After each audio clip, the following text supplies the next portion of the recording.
IFFK പോലുള്ള ഒരു വേദിക്ക് വരുന്നവർക്ക് ഡിന്നർ കൊടുക്കാനുള്ള ഒരു സംഘടനയല്ല ഇത്. ആ ഒരു തീരുമാനം ഒരുമിച്ചെടുത്ത തീരുമാനമാണോ?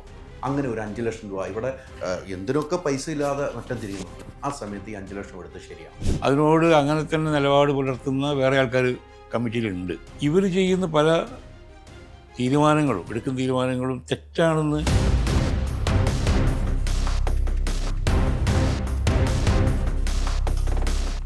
ഇപ്പം മോഹൻലാലിനോ മമ്മൂട്ടിക്കോ അതിൽ വേണ്ടി സ്റ്റേജ് ഷോയിൽ പങ്കെടുക്കേണ്ട ആവശ്യമൊന്നുമില്ല. പക്ഷെ അത്തരം ഒരു പ്രവൃത്തി ചെയ്യുമ്പോൾ ജോയേട്ടനെ പോലുള്ള മുതിർന്ന ആൾ ആ കമ്മിറ്റിയിൽ എതിർപ്പ് പ്രകടിപ്പിച്ചിട്ടും ഇവർ ചെയ്യുന്നത്,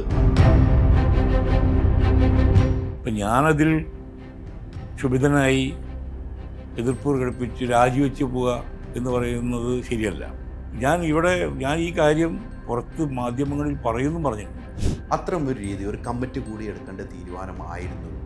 അല്ലാതെ ഒരു വ്യക്തിപരമായിട്ട് ആ മൊബൈൽ വാങ്ങുന്ന പല ആളുകളും ഇപ്പോഴും ജോയേട്ടൊന്നും മൊബൈൽ വാങ്ങിയിട്ടില്ല എന്നാണ് ഞാൻ അറിഞ്ഞിരിക്കുന്നത്. താൻ വാർത്ത ചെയ്തൊക്കെ ശരി തന്നെ, സംഭവം തെളിഞ്ഞു, അതൊക്കെ ശരി തന്നെ. പക്ഷേ തർക്കങ്ങളുണ്ടോ യോജിപ്പുണ്ടോ എന്നുള്ളത് മാധ്യമങ്ങൾക്ക് അറിയേണ്ട കാര്യമില്ല.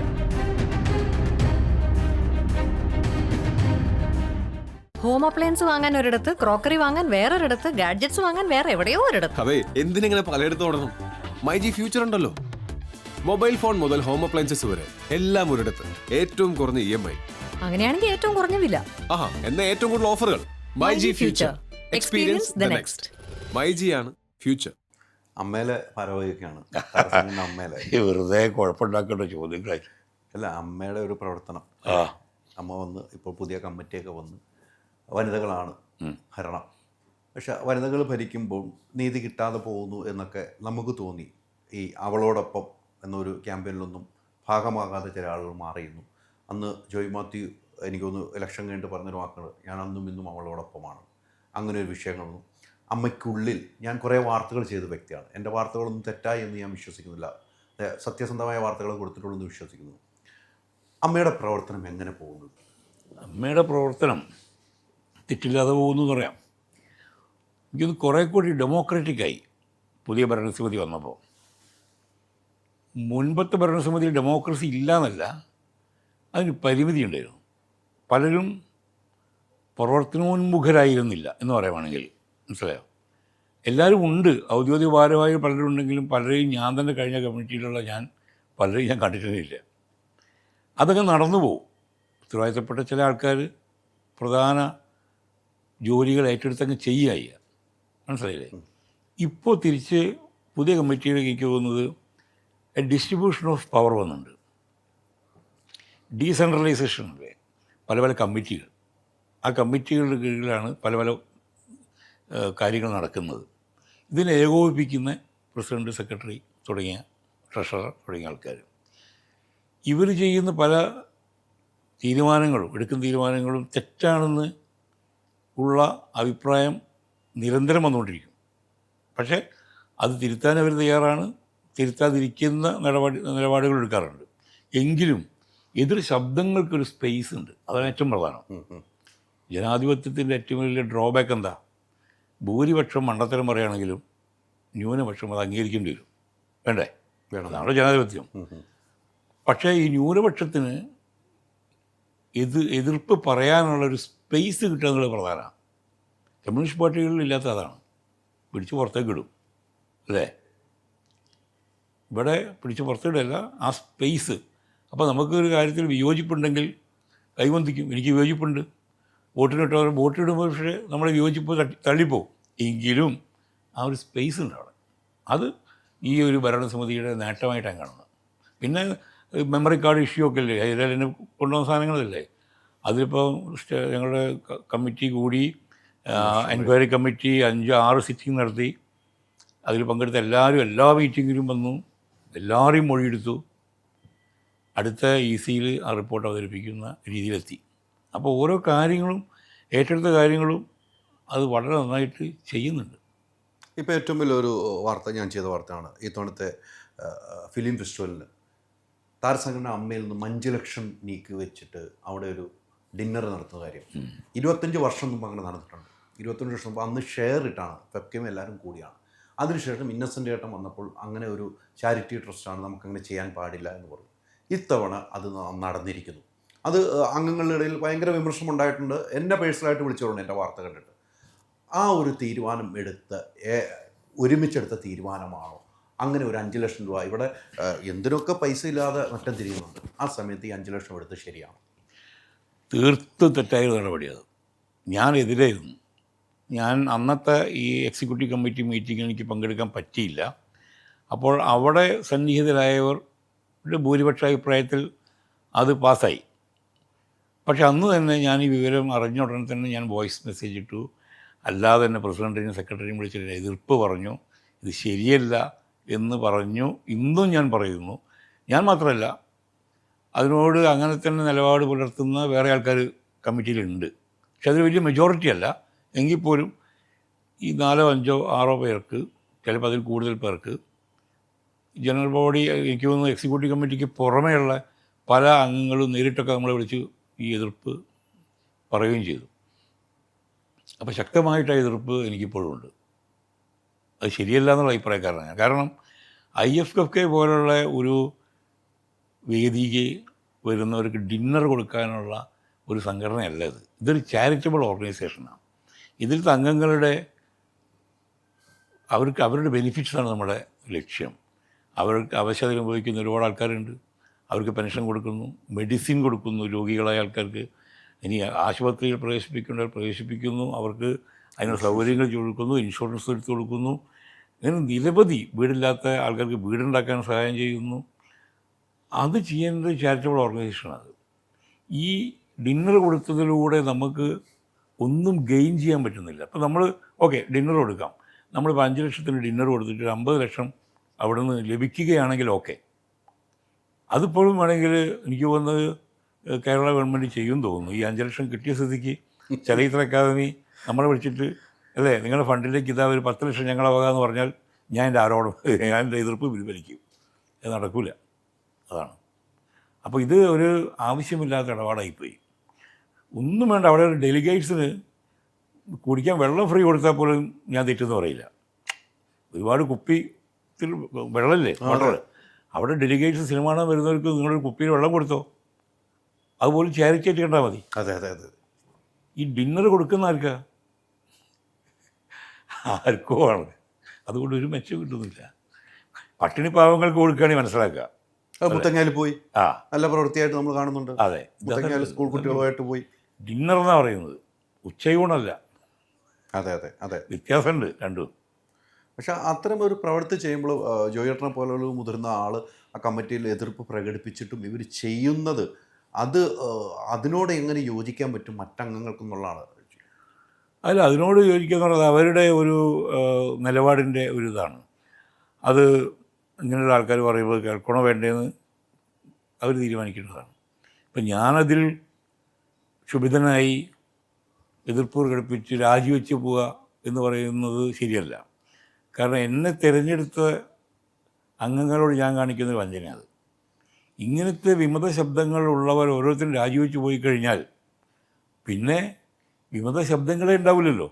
തീരുമാനങ്ങൾ മറ്റൊരെടുത്തുകൊണ്ടിരിക്കും, ഇഷ്ടംപോലെ എടുക്കാം. ഒരിക്കലും ഒരു സംഘടനയിൽ നിന്നും പുറത്താക്കപ്പെടുന്നവരെ രാജിവെച്ച് പോരുന്നുള്ള അഭിപ്രായക്കാരനാണ് ഞാൻ. നിങ്ങൾ അവരുടെ അടുത്ത് പുറത്ത് കളയണം. പുറത്ത് കളഞ്ഞാൽ നമുക്ക് വേറെ കാര്യങ്ങൾ ആലോചിക്കാം.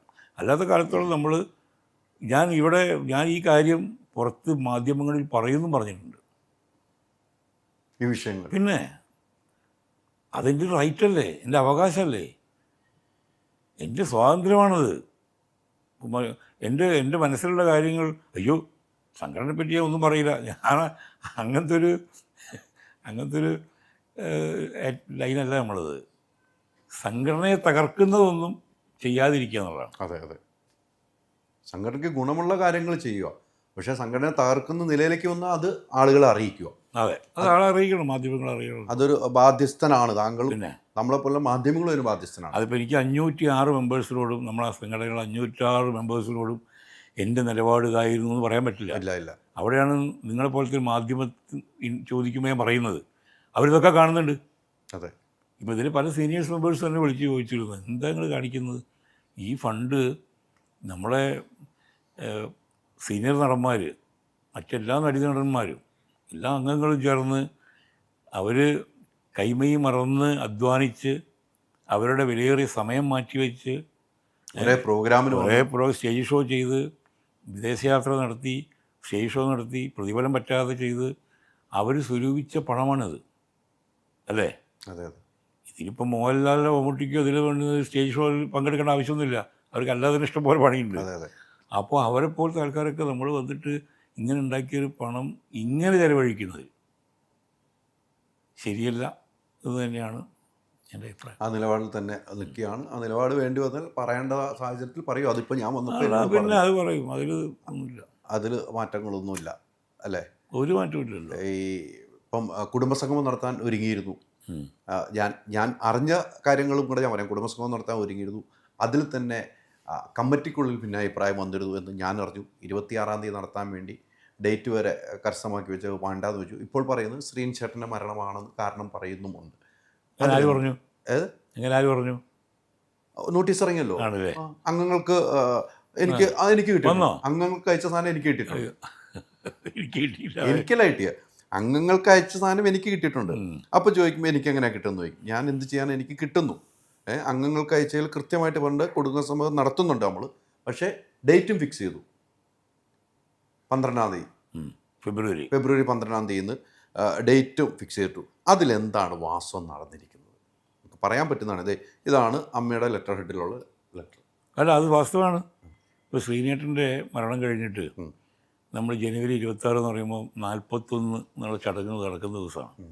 ഇപ്പോൾ ശ്രീനിവാസനെ പോലത്തെ ഒരു പ്രതിഭാശാലി അമ്മയുടെ അധികാര പ്രവർത്തകൻ എന്നുള്ള രീതിയിൽ മാത്രമല്ല, കൈവച്ച മേഖലകളിലൊക്കെ അറിയാലോ നമുക്ക്. അപ്പോൾ പ്രാവീണ്യം തെളിയിച്ച വലിയൊരു മനുഷ്യൻ, അദ്ദേഹത്തിൻ്റെ ഒരു മരണത്തിൻ്റെ ഒരു ചൂട് ആറുന്നതിന് മുമ്പ് നമ്മൾ ഇതൊരാഘോഷമാണല്ലോ. അതെ അതെ അതെ. അതിലേക്ക് പോകണ്ടെന്നുള്ള അഭിപ്രായം തന്നെ എനിക്കും ഉണ്ടായിരുന്നത്. ആ ദിവസങ്ങൾ കഴിഞ്ഞോട്ടെ. കാരണം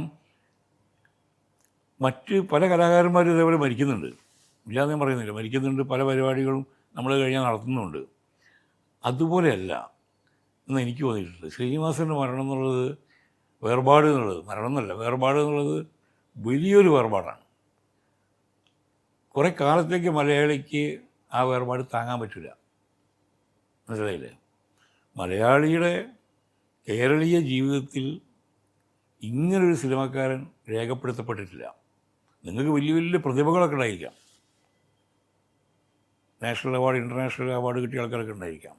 പക്ഷേ നമ്മുടെ നിത്യജീവിതത്തിനെ ഇത്രമാത്രം സ്പർശിച്ച വേറൊരു ചരിത്രകാരുണ്ടോ?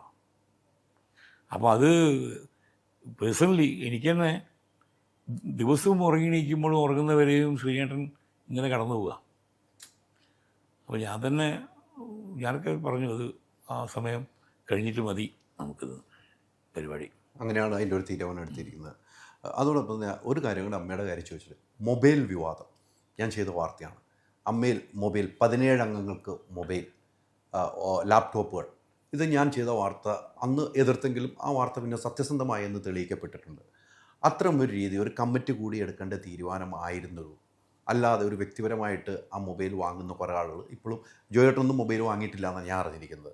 ആ ഒരു തീരുമാനം എങ്ങനെ മൊബൈൽ അംഗങ്ങൾക്ക് വേണ്ടി? ഇതിലി അതൊക്കെ ഞങ്ങളെ സംഘടനയുടെ ഇൻറ്റേണലായിട്ടുള്ള കാര്യങ്ങളാണ്. ദയവായിട്ട് എന്നോട് ചോദിക്കരുത്, ഞാൻ പറയില്ല. കാരണം അത് ഞങ്ങളുടെ സംഘടനാപരമായ പോളിസിയാണ്. അപ്പോൾ അതിൽ ഞങ്ങൾ തമ്മിൽ ഡിസ്പ്യൂട്ടുണ്ടോ, തർക്കങ്ങളുണ്ടോ, യോജിപ്പുണ്ടോ എന്നുള്ളത് മാധ്യമങ്ങൾക്ക് അറിയേണ്ട കാര്യമില്ല. അതിലങ്ങനെ ഒരു അഴിമതി നടന്നിട്ട് അത് പുറത്തു കൊണ്ടുവരികയാണെങ്കിൽ നമുക്ക് പറയാം. അല്ലാതെ ഇത് വേണോ വേണ്ടേ എന്നുള്ള ഒരു കാര്യങ്ങളിൽ ഞങ്ങൾ സംഘടന എതിർപ്പ് രേഖപ്പെടുത്തിയാണ്. മൊബൈൽ വേണ്ടാന്ന് വാങ്ങിയിട്ടുമില്ല. അതെ, എൻ്റെ അറിവിൽ വാങ്ങിയിട്ടില്ല. വാങ്ങിയോ? ഇല്ലല്ലോ, വാങ്ങിയിട്ടില്ലല്ലോ. ഞാൻ പറയൂല. അല്ല, ജോയേട്ടൻ്റെ ഇരിക്കുന്ന ഇപ്പോഴും പഴയ മൊബൈൽ തന്നെ, പുതിയ മൊബൈൽ വാങ്ങിയിട്ടില്ല. പക്ഷെ അങ്ങനെ രീതികളൊക്കെ കണ്ടുകൊണ്ട് ഞാൻ വാർത്ത ചെയ്താണ് കേട്ടോ. അത് തെളിഞ്ഞു. ഞാൻ പറഞ്ഞു, അല്ല, അത് ശരി, താൻ വാർത്ത ചെയ്തൊക്കെ ശരി തന്നെ, സംഭവം തെളിഞ്ഞു, അതൊക്കെ ശരി തന്നെ. പക്ഷേ അതിൻ്റെ ഇൻ്റേണലായിട്ടുള്ള കുറച്ച് കാര്യങ്ങളാണത്. സംഘടനയെ ബാധിക്കുന്ന വിവാദങ്ങളിലേക്ക് നമ്മൾ വെറുതെ കൊണ്ടുപോകേണ്ട കാര്യം ഒരിക്കലും വേണ്ട. ഞാൻ പറഞ്ഞത് സത്യമാണോ എന്ന് മാത്രം ചോദിച്ചാണ്.